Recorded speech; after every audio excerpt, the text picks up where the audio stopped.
എല്ലാവർക്കും ലാലീസ് കിച്ചണിലേക്ക് സ്വാഗതം. ഇന്ന് ഞാനിവിടെ തയ്യാറാക്കുന്നത് ഫ്രൂട്ട് കസ്റ്റാർഡാണ്. കസ്റ്റാർഡ് ഫ്രൂട്ട് ഉണ്ടാക്കാനായിട്ട് 600 ml പാലാണ് ഒഴിച്ചിരിക്കുന്നത്. കപ്പിൻ്റെ അളവാണെങ്കിൽ 2.5 കപ്പ് പാലാണ് ഇതിലേക്ക് ഒഴിച്ചിരിക്കുന്നത്. ഇത് നന്നായി തിളച്ച് വരണം. ഇത് അടിക്ക് പിടിക്കാതെ ഇടയ്ക്കിടയ്ക്ക് ഇളക്കി കൊടുക്കണം. ഇതിലേക്ക് 1/2 കപ്പ് പഞ്ചസാരയും കൂടി ഇട്ട് ഇളക്കി കൊടുക്കണം. മധുരമൊക്കെ അവരവരുടെ ആവശ്യത്തിന് ചേർക്കാവുന്നതാണ്. ഞാനിപ്പോൾ 1/2 കപ്പ് പഞ്ചസാരയാണ് ഇട്ടിരിക്കുന്നത്. പാൽ നല്ലതായിട്ട് തിളച്ച് വന്നിട്ടുണ്ട്. ഇനി നമുക്ക് ഫ്ലെയിം കുറച്ച് വെക്കണം. ഇനി അതിലേക്ക് വേണ്ട 3 ടേബിൾ സ്പൂൺ കസ്റ്റാർഡാണ് ഞാൻ എടുത്തിരിക്കുന്നത്. ഇതിനകത്തേക്ക് 1/2 കപ്പ് പാലൊഴിച്ച് നന്നായി ഇത് കലക്കിയെടുക്കണം. കട്ടയൊന്നും കെട്ടാതെ നന്നായിട്ട് കലക്കിയെടുക്കണം.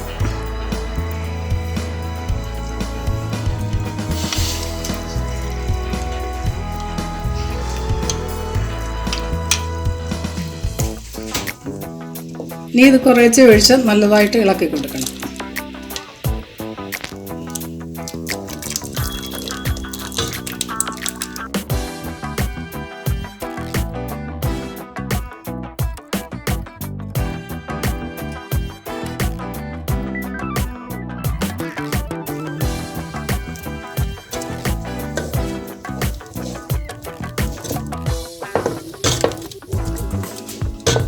ഇനി നമുക്ക് ഫ്ലെയിം ഓഫ് ചെയ്യാം.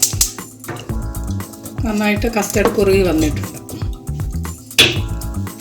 അങ്ങനെ നമ്മുടെ കസ്റ്റാർഡ് ഇവിടെ നന്നായിട്ട് റെഡി ആയിട്ടുണ്ട്. ഈ പരുവത്തിൽ വേണം ഇത് എടുക്കാൻ. ഇനി ഇത് തണുക്കാൻ വേണ്ടി നമുക്ക് വേറൊരു പാത്രത്തിലേക്ക് മാറ്റി വെക്കാം.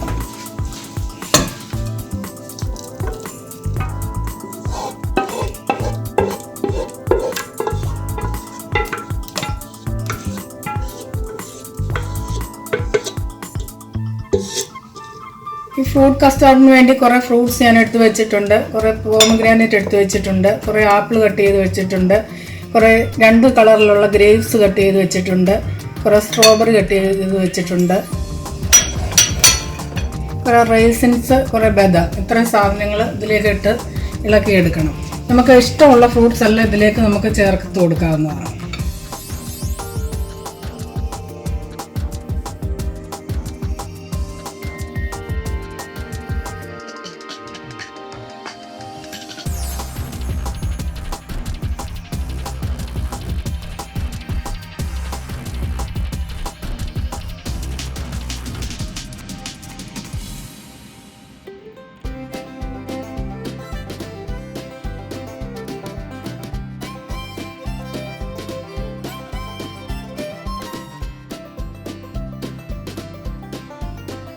ഇനി നന്നായി മിക്സ് ചെയ്തെടുക്കാം.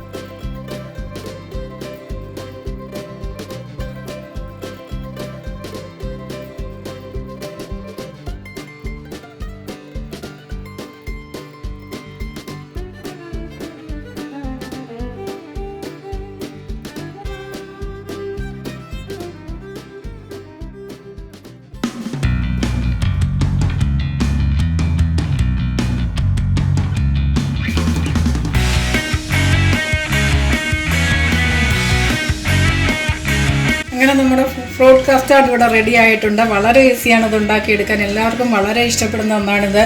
ഒരു പ്രാവശ്യം കഴിച്ചാൽ വീണ്ടും വീണ്ടും കഴിക്കാൻ തോന്നുന്ന ഒന്നാണിത്. എല്ലാവരും ഇത് ഉണ്ടാക്കി നോക്കണം. ഈ വീഡിയോ ഇഷ്ടമായ എല്ലാവരും ലൈക്ക് ചെയ്യാൻ മറക്കരുത്. ഞങ്ങളുടെ ചാനൽ സബ്സ്ക്രൈബ് ചെയ്യാനും മറക്കരുത്. താങ്ക്